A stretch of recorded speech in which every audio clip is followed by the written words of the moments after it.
আসসালামু আলাইকুম, কেমন আছেন সবাই?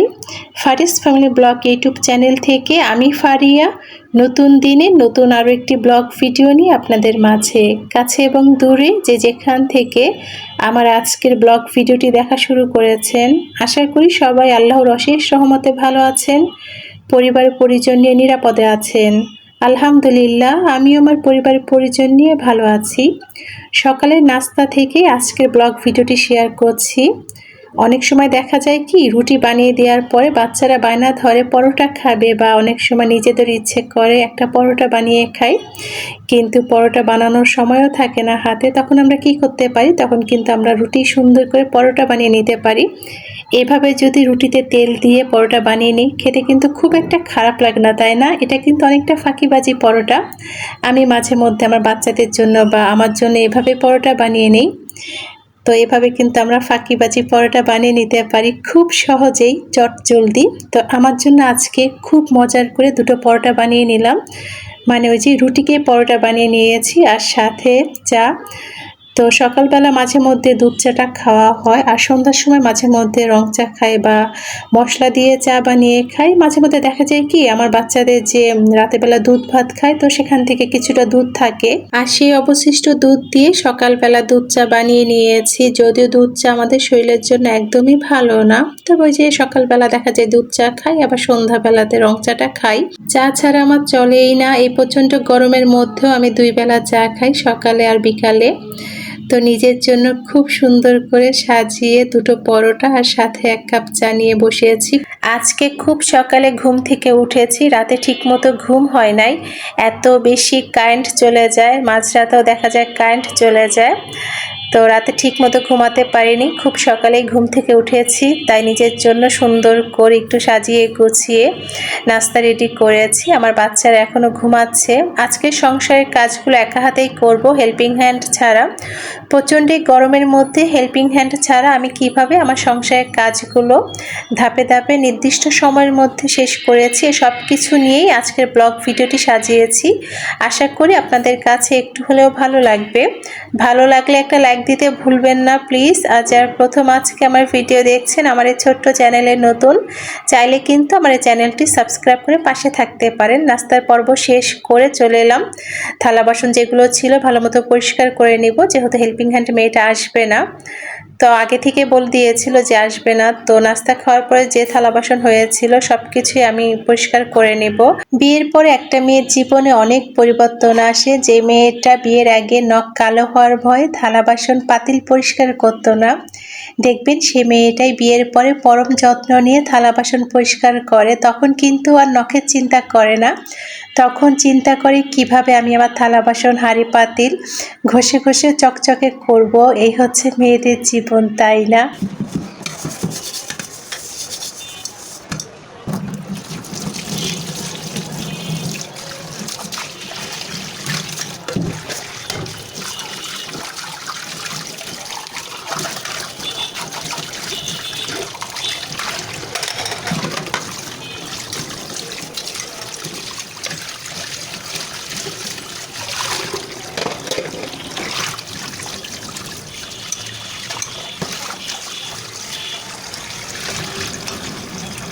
বাসি থালা বাসন ধুয়ে চলে এলাম পুরো বাসাটাকে পরিপাটি করে গুছিয়ে নিতে।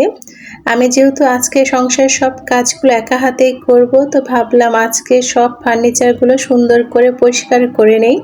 আমি প্রতিদিনই একটা শুকনা কাপড় দিয়ে আমার শখের ফার্নিচারগুলো পরিষ্কার করি, আর সপ্তাহে দেখা যায় একদিন আমি ভেজা কাপড় দিয়ে ফার্নিচার পরিষ্কার করি। তো সপ্তাহে একদিন যদি ভেজা কাপড় দিয়ে কাঠের ফার্নিচার সহ সবগুলো ফার্নিচার পরিষ্কার করে নেওয়া যায়, তাহলে দেখবেন ফার্নিচারে ধুলো ময়লা বসে পড়বে না। তো আমি আজকে সব কিছু সুন্দর করে পরিষ্কার করে নিব। প্রতিদিনই আমি পরিষ্কার করি, আমার হেল্পিং হ্যান্ড মেয়েকে দিয়ে আমি কোনো ফার্নিচার পরিষ্কার করাই না। আর এই চেয়ারটা আমার অনেক বেশি পছন্দের, এটা কিন্তু আমার বড় আপু দিয়েছিল আপসিকে। তাপসি হচ্ছে যখন আপুদের বাসায় যেত, এই চেয়ারে বসে সে সুন্দর দোল খেত। পরবর্তীতে আপু বলল যে তোমাদের বাসাতে নিয়ে যাও, যখন প্রথমা তোমাদের বাসায় যাবে তখন প্রথমা দোল খাবে। এটা প্রথমার সবারও অনেক বেশি পছন্দের একটা চেয়ার। তো আমি আমার বাসাতে সুন্দর যত্ন করে রেখে দিয়েছি। তবে এটাতে ধুলোময়লা পড়লে এত বেশি চোখে লাগে, কালো জিনিস তো দেখা যায় কালো জিনিসের উপরে সামান্য একটু ধুলোময়লা পড়লে খুব বেশি চোখে লাগে। তো এটা দেখা যায় আমি প্রতিদিনই পরিষ্কার করি। তবে যখন পরিষ্কার করে দেখা যায় একটু কাপড়টা ভিজিয়ে নেই, তাহলে কিন্তু দেখবেন দ্রুতই পরিষ্কার হয়ে যায়। তো বেডরুম গোছানোর পরে চলে এলাম ড্রয়িং রুমে। আর আমার এই সোফার কভারের অবস্থা খুবই খারাপ, অনেকটা ঢিলা হয়ে গিয়েছে। তো অনেকটা অংশই গুজে দিতে হয়, তা না হলে টান টান করা যায় না। আর আমার বাচ্চারা যেহেতু বেশিরভাগ সময় এই সোফাতেই বসে, তো এটার অবস্থাই খারাপ। এটা অনেক বছর ধরে ব্যবহার করছি। তো মাঝখানে বেশ কয়েকবার ভেবেছিলাম নতুন সোফার কভার কিনবো, অনলাইনে বেশ কয়েকটা সোফার কভার দেখেও ছিলাম। তো ওই যে কিনবো করে কেনাই হচ্ছে না। এই কভারটা অনলাইন থেকে কিনেছিলাম। তো দেখা যাক, খুব ইচ্ছা আছে নতুন সোফার কভার দিয়ে ড্রয়িং রুমটাকে গোছাতে। তো ড্রয়িং রুমটাকে গোছানোর পরে চলে এলাম মেশিনে কাপড় দিতে। অনেকগুলো কাপড় জমেছে, বিশেষ করে আফসির আব্বু এবং বাচ্চাদের কাপড় বেশি জমেছে, যেগুলো মোটা কাপড়। আর দেখা যায় আফসির আব্বু তার মোটা প্যান্ট 2 বার পরার পরই রেখে দেয়।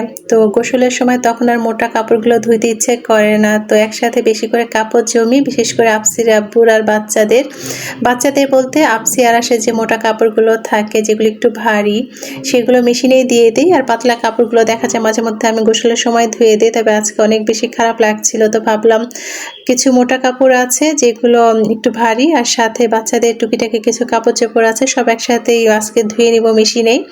আর একসাথে আজকে অনেকগুলো কাপড়ই দিয়েছিলাম মেশিনে।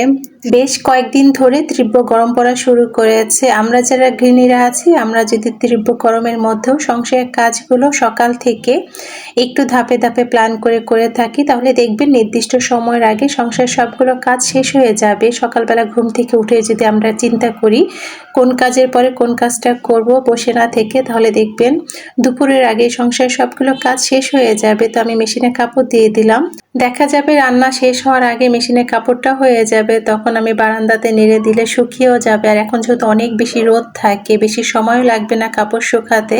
আমি সব সময় পুরো বাসাটাকে পরিপাটি করে গুছিয়ে তারপর দুপুরে রান্না করতে যাই। আমার কাছে মনে হয় বাসাটা গোছানো থাকলে কোনো টেনশন থাকে না।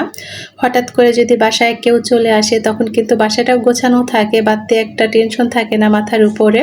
চলুন তীব্র গরমের মধ্যে সংসারের কাজগুলো শেষ করি আর সাথে আপুদের কমেন্ট পড়ি। আমার গত দিনের ভিডিওতে হোসনা আক্তার আইডি থেকে হোসনা আপু কমেন্ট করেছিলেন, আপু আপনার ভিডিওগুলো আমার ভালো লেগেছে, সবগুলো ভিডিও দেখলাম। আমি একটা সময় একজন আপুর ব্লগ ভিডিও দেখতে পছন্দ করতাম। আপুর ব্লগের নাম হলো সিম্পল উইথ প্রবাসীর বউ। আপু এখন ভিডিও করে কিনা জানি না, কোনো খোঁজ খবর নেই। তো 4 মাস ধরে ওনার কোনো ব্লগ দেখতে পাচ্ছি না। এরপর থেকে আপনার ভিডিও দেখলাম, অনেক ভালো লাগলো। আমি আপনার সবগুলো ভিডিও দেখেছি, অনেক ভালো লাগলো আপু। আমি আপনার মতো চা খেতে অনেক ভালোবাসি। ভালো থাকবেন আপু, আল্লাহ হাফেজ। অনেক অনেক ধন্যবাদ জানাচ্ছি আপু আপনাকে এত সুন্দর করে কমেন্ট করার জন্য। আপু আপনার জন্য অনেক অনেক দোয়ার ভালোবাসা রইল। আপনিও অনেক ভালো থাকবেন আপু। তো ঘর ঝাড়ু দেওয়ার পরে চলে এলাম রান্না করতে। তো আগে যেহেতু আমি এই যে গরুর ভুঁড়িটা ভালো মতো কেটে রেখে দিয়েছিলাম পরিষ্কার করে, আজকে কিন্তু খুব একটা সময় লাগে নাই। তো আলু দিয়ে গরুর ভুঁড়ি রান্না করব আজকে। আর আগের দিনের কিছুটা তরকারি রয়েছে, সেটা গরম করে নিব। এই হচ্ছে আমাদের আজকে দুপুরে রান্না বান্না। আমি আপনাদের সাথে এর আগের ভিডিওতে শেয়ার করেছিলাম কিভাবে গরু বা খাসির ভুঁড়ির গন্ধ দূর করতে হয়। তো আমি কিন্তু সব সময় যখন ভুঁড়িটা জাল করি তখন লবণ, হলুদ আর লেবু দিয়ে জাল করি। লেবু দিয়ে জাল করলে কিন্তু ভুঁড়ির গন্ধটা দূর হয়ে যায়। তারপর কিন্তু ছোট ছোট টুকরা করে কেটে ভুঁড়ি ভুনা করলে খেতে খুব মজার হয়, একদমই গন্ধ থাকে না। আমি আজকে আলু দিয়ে গরুর ভুঁড়ি ভুনা করেছি, খেতে খুব মজার হয়েছিল। যেহেতু আগে লেবু দিয়ে জাল করেছিলাম, একদমই গন্ধ ছিল না। এভাবে রান্না করলে কিন্তু দেখবেন যারা খাসি বা গরুর ভুঁড়ি খেতে পছন্দ করেন না, তারাও খুব পছন্দ করবেন। তো শেষ মুহূর্তে কিছুটা গরম মশলা গুঁড়ো দিয়েছিলাম। দুপুরের খাওয়া দাওয়ার পর্ব শেষ করে মেশিন থেকে কাপড় বের করে শুকাতে দিব। তো আপসিকে বললাম, বাবা আমাকে কাজে সাহায্য করো। মাশাআল্লাহ, আলহামদুলিল্লাহ, আমার ছেলেটা আমাকে কাজে অনেক সাহায্য করেছে। সে নিজে নিজে মেশিন থেকে কাপড় বের করলো, তারপরে আমাকে আবার বারান্দাতে কাপড়টা নিয়ে দিল। বাবা মায়ের কাজে যখন ছেলে মেয়েরা সাহায্য করে তখন অনেক শান্তি লাগে, তাই না? আমরাও ছোটবেলায় চেষ্টা করতাম আব্বা আম্মার কাজে সাহায্য করতে, আর এখন আলহামদুলিল্লাহ আমার বাচ্চারা আমাকে কাজে সাহায্য সাহায্য করে যে আপসি এতগুলো কাপড় সে একাই নিয়ে এসেছে। তো সবাই আমার বাচ্চাদের জন্য দোয়া করবেন। আমিও দোয়া করি আপনাদের বাচ্চাদের জন্য, সবাই যেন ভালো থাকেন, নিরাপদে থাকেন।